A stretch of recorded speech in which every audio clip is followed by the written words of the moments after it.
Effectivement, en marge du Forum mondial de l'eau, le réseau des parlementaires pour l'eau potable, l'hygiène et l'assainissement a saisi cette opportunité pour donc se retrouver. Et vous avez là une dizaine de pays de l'Afrique, les parlementaires qui se sont retrouvés pour partager l'expérience des différents pays en matière d'accès à l'eau potable et en matière d'accès à l'assainissement dans nos différents pays. Et en tant que parlementaire, notre rôle, c'est de représenter les populations, c'est de travailler à ce que leurs intérêts en matière d'eau potable et d'assainissement puissent être une réalité dans les différents pays.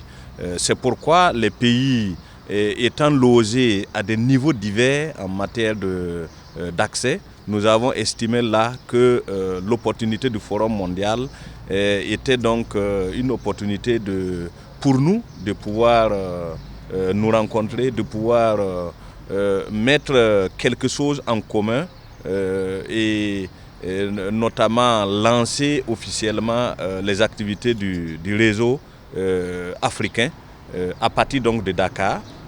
Qui a, j'allais dire, une expérience réussie en matière de traitement des bouts de vidange et en matière donc d'accès à l'eau potable. Et les pays pourront donc profiter donc de cette expérience-là et au retour pouvoir interpeller conséquemment les gouvernements pour faire en sorte que ce que les gouvernements ont fait comme engagement auprès des populations et auprès de structures au niveau régional et international, que ces engagements-là puissent être respectés au profit et au bénéfice des populations qui ont besoin d'avoir des cadres de vie assez agréables, qui ont besoin de pouvoir vivre décemment et c'est partant pouvoir éviter substantiellement les maladies et pouvoir participer conséquemment au développement des différents pays. Notre réunion d'aujourd'hui entre dans le cadre vraiment de ce qui se passe dans notre chère capitale, notamment le 9e forum de l'eau. Et en tant que parlementaire africain, réunis autour d'un réseau pour l'eau potable et l'assainissement, nous avions jugé nécessaire de nous réunir et discuter sur ces questions essentielles et ce qu'on peut apporter en tant que parlementaire. Pour revenir sur le cas spécifique du Sénégal,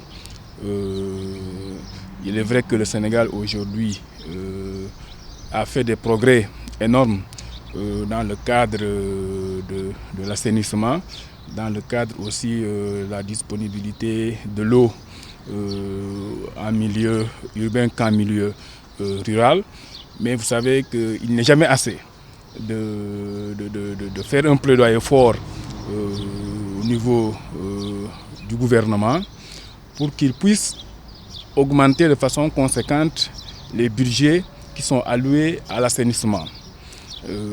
Parce que l'assainissement a un coût. Et l'assainissement règle d'abord les problèmes de santé et améliore le cadre de vie. Et ensuite, l'assainissement est une chaîne d'économie. Parce que ce qu'on pense ne pas être utile, les bouts de vidange, en réalité, c'est de l'économie. Donc, c'est dans ce cadre qu'il y a des progrès au Sénégal. Il y a des stations d'épuration, de traitement des eaux usées qu'il faut améliorer, qu'il faut aussi décentraliser en dehors de la capitale dans toutes les autres villes du pays, mais surtout aussi élargir notre réseau d'assainissement dans les régions. C'est vrai que d'habitude on est plus concentré dans la capitale, mais les régions aussi ont besoin d'être assainies. Et la tendance qu'il faudrait renverser est qu'il faut se battre à aménager les lieux d'habitation avant que les populations s'installent. Parce que dès que les populations s'installent, ça devient plus difficile et plus coûteux.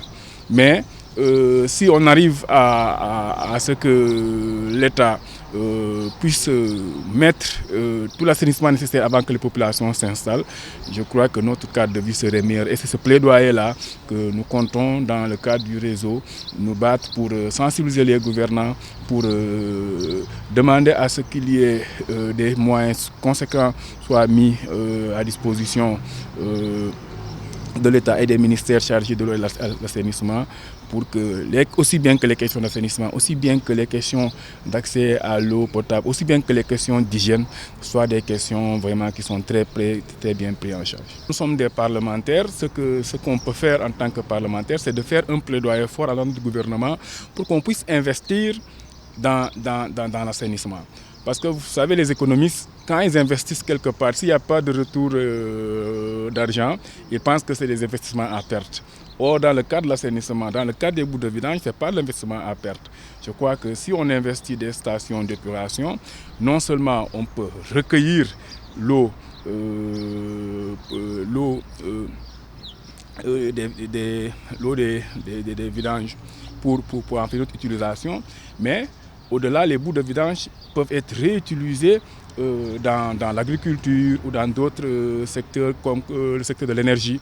Donc vous voyez par là que les bouts de vidange ne sont pas des bouts de vidange comme on le croit qu'il faut jeter, mais il y a toute une transformation qui peut être utile, qui peut être rentable économiquement.